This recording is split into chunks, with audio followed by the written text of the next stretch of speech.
Hello, my name is LEsola and this is my final performance project for Models of Teaching. I have chosen Madeline Hunter's Instructional Theory into Practice model for a 6th grade English lesson. In Madeline Hunter's model, the following 8 elements are incorporated into the lesson: learning objectives, anticipatory set, state lesson objectives, input, check for understanding, guided practice, closure, and independent practice. Within each lesson, differing learning strategies studied during our Models of Teaching course have also been incorporated. The specific learning strategies I have incorporated include setting objectives and providing feedback, identifying similarities and differences, reinforcing effort and providing recognition, homework and practice, cooperative learning, and utilizing questions, cues, and advanced organizers. The entire lesson is taught over a 2-day time period with 1 additional day for sharing the lesson's independent practice assignment. The overall lesson objectives are: the student will be able to identify characteristics of fables, the student will be able to distinguish why the fox and the crow is considered a fable, and the student will be able to create their own fable. Due to time constraints for this presentation, I have embedded a few videos from my class session, but show most of the elements of the lesson with screenshots of the classroom.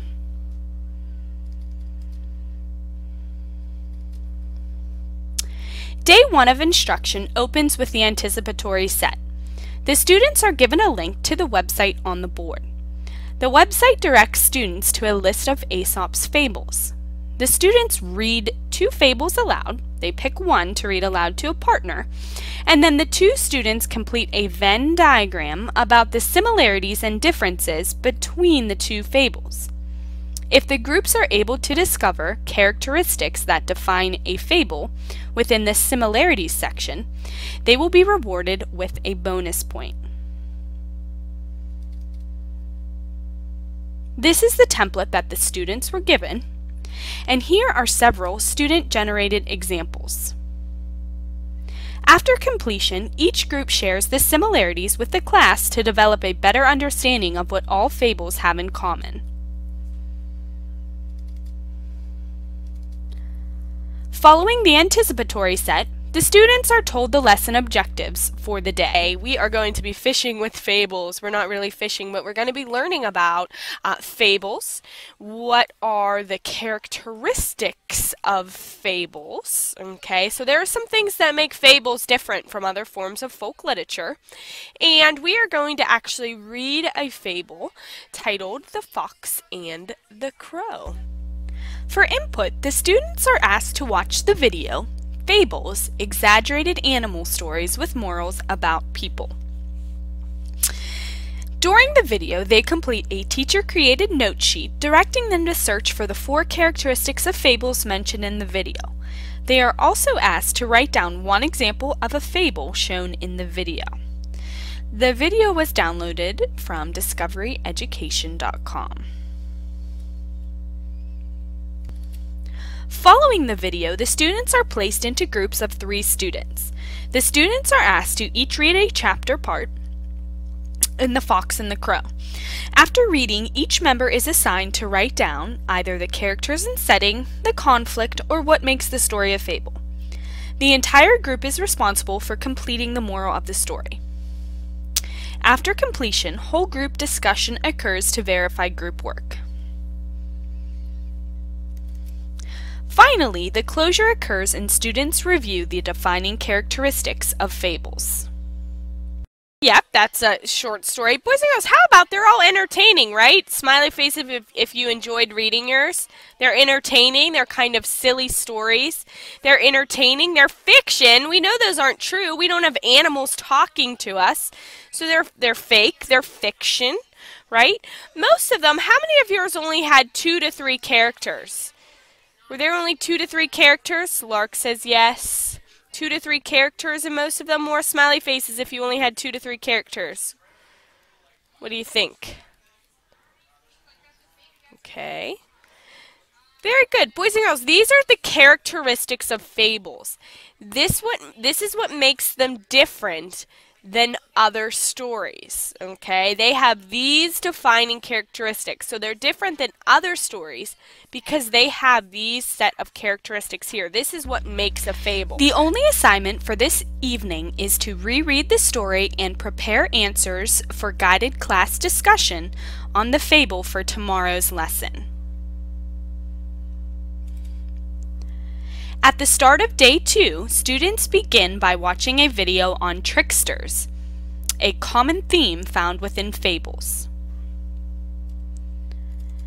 The students are then given their learning objectives for the day: to review characteristics of fables, to discuss the fox and the crow, and to illustrate and create a fable.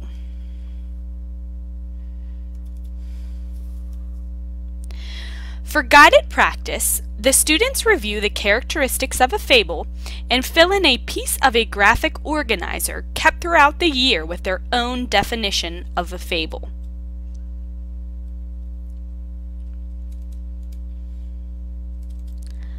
The class then partakes in a group discussion about the fox and the crow. The students are asked discussion questions that require higher and lower order thinking skills. For independent practice, the students are then asked to create their own fable and illustrate it on the Web 2.0 site Kerpoof. The students are given fable wheels for brainstorming, a sample of excellent work, and a rubric to guide writing and creation.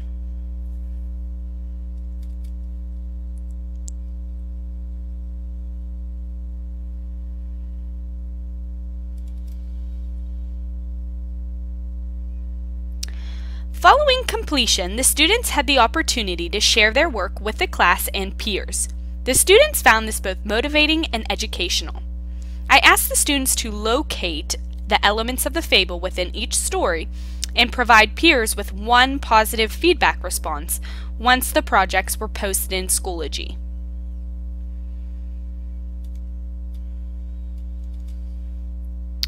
Throughout the 2 days of instruction, many learning strategies were utilized. The lesson objectives were clearly introduced at the beginning of each course. I provided specific feedback to students instantaneously during class discussion and within 24 hours after completion of the final assessment. The students were also provided with information about what high-quality work would look like prior to the assessment. Finally, the students received positive feedback from peers. During the anticipatory set, the strategy of identifying similarities and differences was used as two fables were compared and contrasted. The activity included inquiry and asked the students to make generalizations, which allows the students to focus on the understanding of the new information. The use of the Venn diagram on day 1 during the anticipatory set was a non-linguistic representation, as well as the fiction graphic organizer for guided instruction on day 2.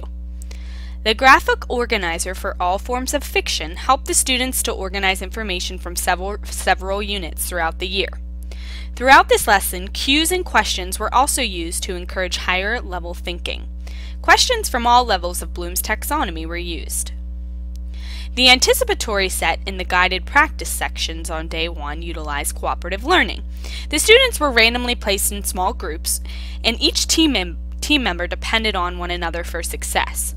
The group tasks were well structured, and elements included both positive interdependence and individual accountability.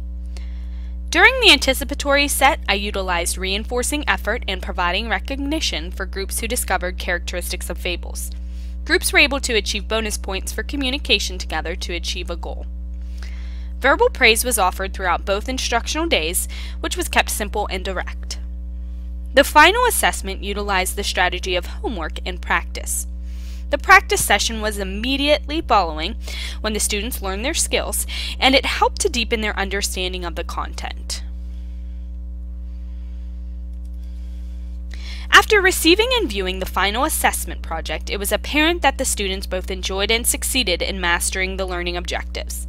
MadelineHunterModel and the multiple learning strategies helped the students to reach achievement and success.